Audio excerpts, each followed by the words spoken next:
ఇప్పుడే country delight యాప్ని download చేసుకోండి. Download the country delight app now.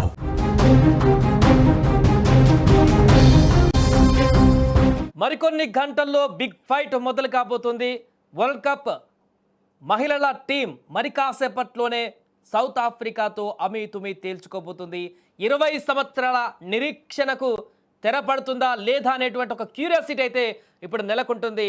ఫైనల్కి చేరినటువంటి మహిళల క్రికెట్ జట్ సౌత్ ఆఫ్రికాతో ఢీకొట్టబోతున్నటువంటి నేపథ్యంలో పూర్తి ఆత్మవిశ్వాసం, కాన్ఫిడెన్స్, ఆస్ట్రేలియా లాంటి దిగ్గజ టీం 7 సార్లు ఛాంపియన్గా గెలిచినటువంటి ఆస్ట్రేలియా ఉమెన్స్ జట్టును ఓడించి సెమీస్లో రికార్డు స్థాయిలో ఉమెన్స్ క్రికెట్ చరిత్రలోనే ఎవరు సాధించినటువంటి భారీ విజయాన్ని సాధించి పూర్తి కాన్ఫిడెన్స్తో, ఆత్మవిశ్వాసంతో బరిలోకి దిగుతుంది ఉమెన్స్ టీం.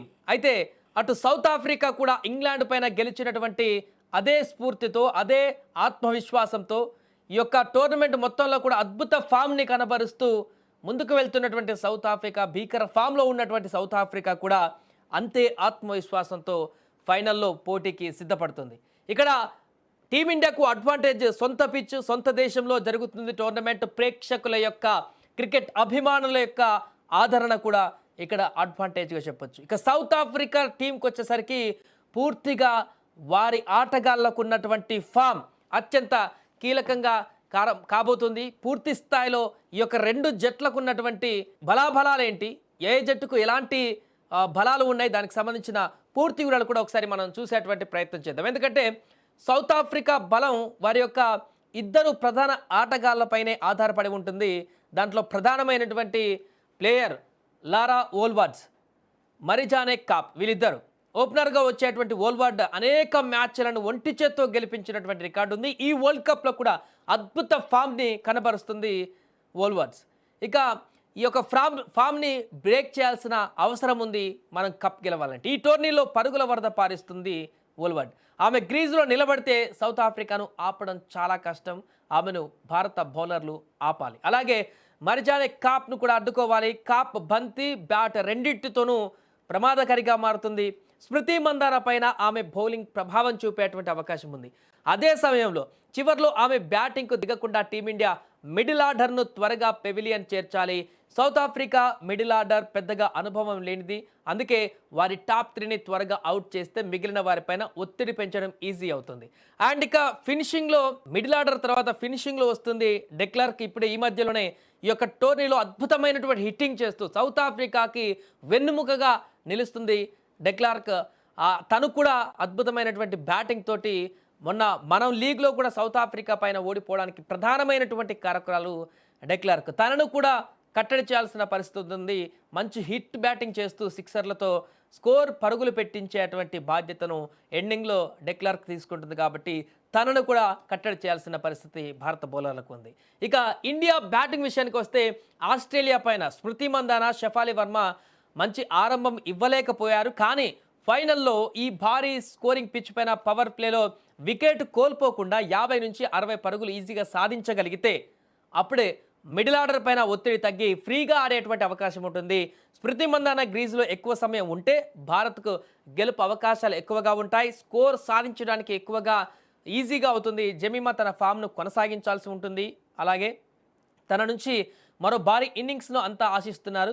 ఒకవైపు హర్మన్ప్రీత్ దూకుడుగా ఆడినా లేదా స్మృతి త్వరగా అవుట్ అయినా జమీమా గ్రీజ్లో పాతుకుపోయి చివరి వరకు ఉండి మ్యాచ్ను ముగించేటువంటి బాధ్యత కూడా తీసుకోవాల్సి ఉంటుంది. ఈ రకమైనటువంటి పరిస్థితులు చేస్తే టీంకి మరింత బెనిఫిట్స్ ఉండేటువంటి అవకాశం ఉంది. ఇక హర్మన్ప్రీత్ తన అనుభవాన్ని జోడించి బ్యాట్ జులిపిస్తే భారత్కు తిరుగుండదు. కెప్టెన్ హర్మన్ప్రీత్ కౌర్ క్రీజులోకి వచ్చిన తర్వాత తన సహజమైనటువంటి దూకుడును అదుపులో పెట్టుకోవాలి. తొందరపడకుండా జమీమా రోడ్రిగస్తో కలిసి 25 ఓవర్ల వరకు కూడా క్రీజులో ఉండి ఆ తర్వాత స్కోర్ వేగాన్ని పెంచగలిగితే భారత్కు కలిసి వస్తుంది ఒకవేళ మొదట బ్యాటింగ్ చేసినట్లయితే. ఇక బౌలింగ్లో రేణుకా సింగ్ ఠాకూర్ కొత్త బంతితో వికెట్లు తీయాలి.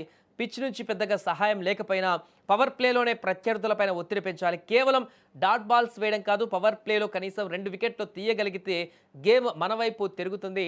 తన స్వింగ్తో మొదటి 6 ఓవర్లలోనే ఓల్వార్డ్స్ వికెట్ తీయాలి. ఇక 0లోనో లేదంటే సింగిల్ డిజిట్స్లోనో ఆమెను అవుట్ చేయగలిగితే సౌత్ ఆఫ్రికా పైన మొదటి విజయం సాధించినట్లు అవుతుంది ఈ మ్యాచ్లో.